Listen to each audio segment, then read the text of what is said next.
السلام علیکم ورحمۃ اللہ وبرکاتہ. څنګه یې دوستانو؟ ښه برابر یې سور کې د الله نه هیله لرو انشاءالله روغ جوړ به یې. دا یو نوې وظیفه ده. اذا السماء انشقت اذنت لربها وحقت واذا الارض مدت القت ما فيها وتخلت واذنت لربها وحقت. دا د هغه خلکو دپاره ده چې کم خلک مثال په طور هغوی غریبانان دي، د هغوی کوروالا مثال په طور د هغوی د حمل مسله ده، ورته ډاکټران ته پیسې ډېرې غواړي او دغه کې د اپریشن مسله ورته وي، بله مسله ورته وي او د هغوی دا طاقت نه کېږي چې مثال په طور 100,000 یا 50,000 روپۍ ډاکټرانو له ورکړي، ځکه نن سبا خو حالات هم بیا داسې دي. نو لهذا د هغوی دپاره دا ډېره زیاته بهترینه او مجربه، ځکه الحمدلله موږ په دې باندې تجربې کړي دي چې چا هم دا طریقه کړې ده، بس موږ ته بیا دعاګانې کوي. نو دا یو ډېره بهترینه طریقه ده، خو طریقه باندې اول ځان پوه کوي چې بیا تاسو ته مسله نه وي. او که چېرته چینل ته نوي راغلي نو زموږ چینل ځان سره سبسکرایب کړئ او کومه چې د ټلۍ دا نشان دی نو دا دباو کوئ چې تاسو ته ټولې ویډیوګانې راځي بهترینې. دا به داسې کار وکړئ کله چې کور کې لکه مثال وضع د حمل ټیم رانږدې شي نو په هغه ټیم کې به دا دعا اذا السماء انشقت واذنت لربها وحقت واذا الارض مدت القت ما فيها وتخلت واذنت لربها وحقت.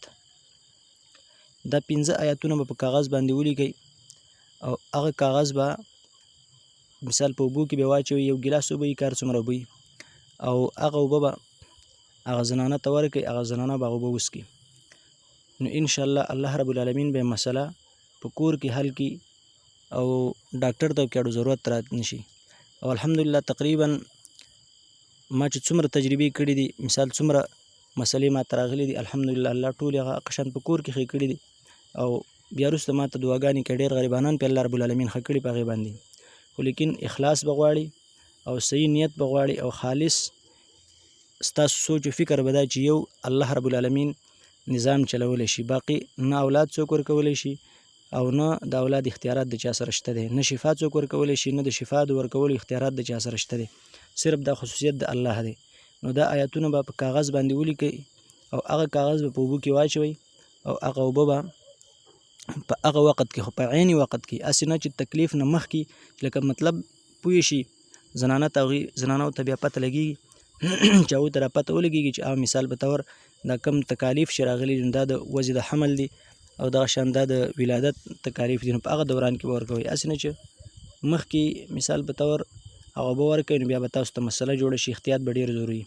دې نه علاوه نور چې کوم مثال په طور داسې تاسو ته کوم ضرورت وي تاسو ویلی شي کومنټ کې، تاسو خامخا ضرور د هغې اظهار کولی شي، موږ به د هغې باندې بیا تاسو ته ویډیو جوړو. لکه مثال په طور سحر باره کې یا دغه شان په چا باندې سحر معلوموي به څرنګه، د سحر به علاج څرنګه کوي، دغه شان ته نور څه کوم مسایل دي، دغه شان ماشومان ژاړي یا د غاښ درد مسله یا د مثال یو سړی مار و چې لړم و چې د هغې دپاره به کمې وظایف وي انشاءالله به موږ تاسو ته وختاً په وختاً راوړو.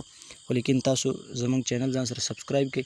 زموږ خالص مقصد دغه دی چې تاسو د ناکاره پیرانو او د دې ناکاره جادوګرانو کوډګرانو نه په امان کې شئ او تاسو ته انشاءالله د قرآن او د سنت صحیح دعاګانې هغه تاسو ته میلاو کړی شي. والسلام.